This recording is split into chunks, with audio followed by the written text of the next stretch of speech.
बाजार बंद रहेगा बट कुछ नतीजे आने वाले हैं। टाटा कम्युनिकेशंस, इसके नतीजे आएंगे कल। आइए एक बार कुशल के पास चलते हैं और समझते हैं कैसे रहेंगे टाटा कॉम के नतीजे। कुशल बताइए क्या है की एक्सपेक्टेशंस यहाँ पर। एक्सपेक्टेशंस के लिहाज से तो स्टेबल क्वार्टर रहना चाहिए क्वार्टर ऑन क्वार्टर बेसिस पर। स्पेसिफिकली रेवेन्यू फ्रंट पर आप देखिए तो करीबन 2 से 2.5% तक की तेजी आपको देखने को मिल सकती है। 5,750 करोड़ पर ये कंपनी अपना कंसोलिडेटेड बेसिस पर रेवेन्यू रिपोर्ट करने की हमारी एक्सपेक्टेशंस है। जहां तक कामकाजी मुनाफे का सवाल है, करीबन 1150 करोड़ पर कंपनी एबिटा कर सकती है। लगभग 1 से 1.5% तक की तेजी यहाँ पर एक्सपेक्टेड है और मार्जिन ऑलमोस्ट फ्लैट रहेंगे क्वार्टर ऑन क्वार्टर बेसिस पर करीबन 20% पर। 20.1% पिछली तिमाही में था, इस बार 20% के मार्जिन एक्सपेक्टेड है। ऑब्वियसली मुनाफे को लेकर एडजस्टमेंट्स हैं यहाँ पर। एक तो एक्सेप्शनल लॉस रहा था करीबन 185 करोड़ का पिछली तिमाही में, साथ ही कुछ डिफर टैक्स एडजस्टमेंट्स भी होते हुए दिखे थे। तो उसकी वजह से आपको जो बेस है करीबन 44-45 करोड़ का यहाँ पर नजर आएगा। बट इंपॉर्टेंट है अभी किस तरह का प्रॉफिटेबिलिटी आती है। तो कंपनी करीबन 325 करोड़ रुपए का मुनाफा भी दर्ज कर सकती है। डेटा सेगमेंट में कंपनी 3% की क्वार्टर ऑन क्वार्टर बेसिस से ग्रोथ एक्सपेक्टेड है। बट दूसरी तरफ वॉइस जो रेवेन्यू है इनका वो करीबन 3% तक की गिरावट दिखा सकता है। तो नए अधिग्रहण के चलते मार्जिन पर थोड़ा सा आपको दबाव देखने को मिल सकता है, यानी कि जो बढ़त एक्सपेक्टेड थी वो नहीं शायद आती हुई नजर आए, क्योंकि ऑब्वियसली नए अधिग्रहण में आपको जो कॉस्ट इनकर होता है उस वजह से मार्जिन पर आपको दबाव देखने को मिल सकता है। तो मार्जिन स्टेबल रहेंगे, फ्लैट रहेंगे, बहुत ज्यादा इंक्रीज यहां पर नहीं होगी। एंड रेवेन्यू फ्रंट पर करीबन 2 से 2.5% की ग्रोथ हम यहां पर एक्सपेक्ट कर चल रहे हैं टाटा कम्युनिकेशन से। ओके, तो यह आपके लिए टाटा कॉम कुछ ज़्यादा खास एक्सपेक्टेशन है नहीं इस बार के नतीजे के। अमर, आपकी कवरेज में है टाटा कॉम, कोई राय रखते हैं स्टॉक पे? तो टाटा कम्युनिकेशंस की मैं बात करूं तो ओवरऑल ये स्टॉक जो है इसकी परफॉर्मेंस यदि देखी जाए तो परफॉर्मेंस एक्सपेक्टेड है कि अच्छा रहेगा। और ओवरऑल प्रॉफिट ग्रोथ की मैं बात करूं तो लास्ट 10 इयर्स या 5 इयर्स की बात करूं तो 16 to 20% प्रॉफिट ग्रोथ कंपनी ने दिखाया है। और यदि मैं प्राइसेस अभी देखूं फिलहाल टाटा कम्युनिकेशंस के, तो टाटा कम्युनिकेशंस में एक कहीं ना कहीं एक हमें थोड़ी बहुत प्रॉफिट बुकिंग दिख रही है। और इसका मतलब है कि जो इन्वेस्टर्स हैं दे आर आल्सो वेटिंग कि रिजल्ट कैसा आता है। बट लॉन्ग टर्म ट्रेंड जो है वो स्टॉक का काफी स्ट्रांग है। और आने वाला जो ये क्वार्टर का रिजल्ट है वो एक इम्पोर्टेंट डायरेक्शन देगा इस स्टॉक को। देखते हैं नतीजे कैसे रहेंगे टाटा कॉम के। फिलहाल आज तो कुछ करने के मूड में है नहीं ये काउंटर, बट नतीजे इंपॉर्टेंट रहेंगे और आगे का ट्रेंड भी ये डिफाइन करेंगे आपके लिए। आइए इन्फोसिस की भी बात कर लेते हैं। आज बड़ा कट आ रहा है इन्फोसिस, नतीजे इसके गुरुवार को आने वाले हैं। कुशल जरा बताइए, टीसीएस के बाद इन्फी, इसके नतीजे कैसे रहेंगे? देखिए, पोस्ट मार्केट एक्सपेक्टेशंस रहेगी 18 तारीख को यहाँ पर बाद में मार्केट आज के बाद यहाँ पर नंबर्स आते हुए दिखेंगे। और एक्सपेक्टेशंस रेवेन्यू फ्रंट पर धीमी ही लग रही है, करीबन 0.5% से लेकर 0.25% तक की गिरावट आपको क्वार्टर ऑन क्वार्टर बेसिस पर इन्फोसिस दिखा सकता है। 38,550 करोड़ हम एक्सपेक्ट करके चल रहे हैं। जहाँ तक डॉलर आय का सवाल है, लगभग 0.5% तक की फॉल यहाँ पर देखने को मिल सकती है। 464.3 ये कंपनी जो है अपनी डॉलर आय रिपोर्ट कर सकती है।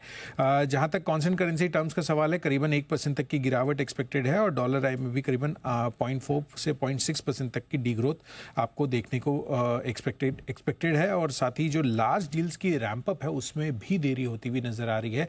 जिस तरह से अभी फिलहाल नियर टर्म में आपको कॉशियस स्टांस नजर आ रहा है। टीसीएस ने भी ये कहा था कि नियर टर्म में थोड़ी दिक्कतें रह सकती है। बट ऑपरेटिंग मार्जिन्स 20.7% एक्सपेक्टेड है, 20.5% पिछली तिमाही में था।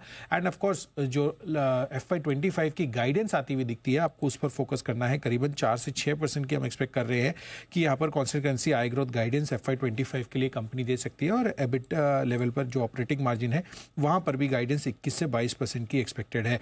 तो ओवरऑल गाइडेंस पर फोकस रहने वाला है। एंड लार्जली जिस तरह से अभी डील रैंप अप की क्या स्टेटस है वो देखना काफ़ी अहम होगा, क्योंकि अभी नॉर्थ अमेरिका और यूरोप की वीकनेस अभी भी बनी हुई है।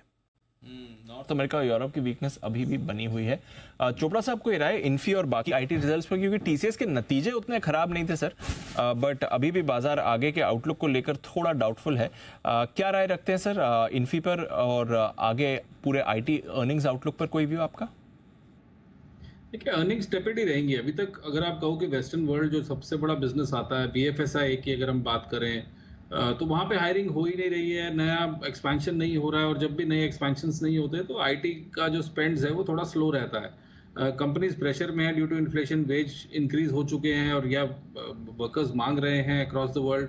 तो थोड़ा सा मुझे लगता है कि प्रेशर में अभी भी बहुत बड़ी बड़ी कॉर्पोरेशंस हैं, मगर ऑन द फ्लिप साइड मुझे लगता है ये लेने का टाइम होता है। जब भी क्वालिटी कंपनी में आपको गिरावट दिखती है और गिरे हुए भाव पे अगर आपको इन्फोसिस जैसा स्टॉक मिलता है, टेक महिंद्रा जैसा स्टॉक मिलता है, इवन टीसीएस जैसा स्टॉक मिलता है, एचसीएल टेक मिलता है, क्वालिटी कंपनीज है, मुझे लगता है कि निबलिंग शुरू करनी चाहिए, लेके रखना चाहिए, क्योंकि कभी भी एक आध तिमाही में टर्न अराउंड होगा। अब जब यूएस में भी बात कर रहे हैं इंटरेस्ट रेट कट आएगा जून ऑनवर्ड्स, तो जब जैसे इंटरेस्ट रेट कट आएगा तो मुझे लगता है उसके बाद भारत में भी देखेंगे और पूरी दुनिया में कहीं ना कहीं एक पॉजिटिव खबर चलनी चाहिए और मार्केट्स के लिए भी मुझे लगता है मार्केट्स भी इस बात को थम्स अप देंगे। अगर रेट कट नहीं आया तो दिक्कत है, मगर अभी भी जो फेड की मीटिंग्स हुई हैं, जो उनकी कमेंट्री आई है, तो रेट कट की बात की जा रही है।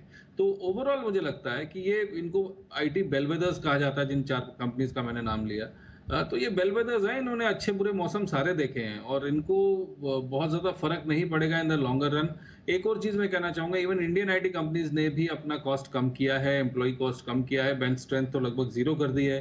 पहले बहुत स्ट्रॉन्ग बेंच स्ट्रेंथ होती थी, अब ऑर्डर विजिबिलिटी या कम होने की वजह से या लिमिटेड होने की वजह से बेंच स्ट्रेंथ अभी नहीं है। बेंच स्ट्रेंथ वो होती है, मैं दर्शकों के लिए बोलना चाहता हूँ, जो एक्सेस वर्कफोर्स हायर करके रखी जाती है कि इनकेस को नया ऑर्डर आ गया या नया कुछ कंपनी का कुछ काम मिला, तो बेंच पे जो लोग बैठे होते हैं वो केपेबल लोग होते हैं और उनको भेज दिया जाता है इमीडिएटली अपने प्रोजेक्ट के ऊपर। तो बेंच स्ट्रेंथ लगभग 0 कर दी है। ये मेरा चैनल चेक है, मैंने कई लोगों से बात करी है जो आईटी इंडस्ट्री में है।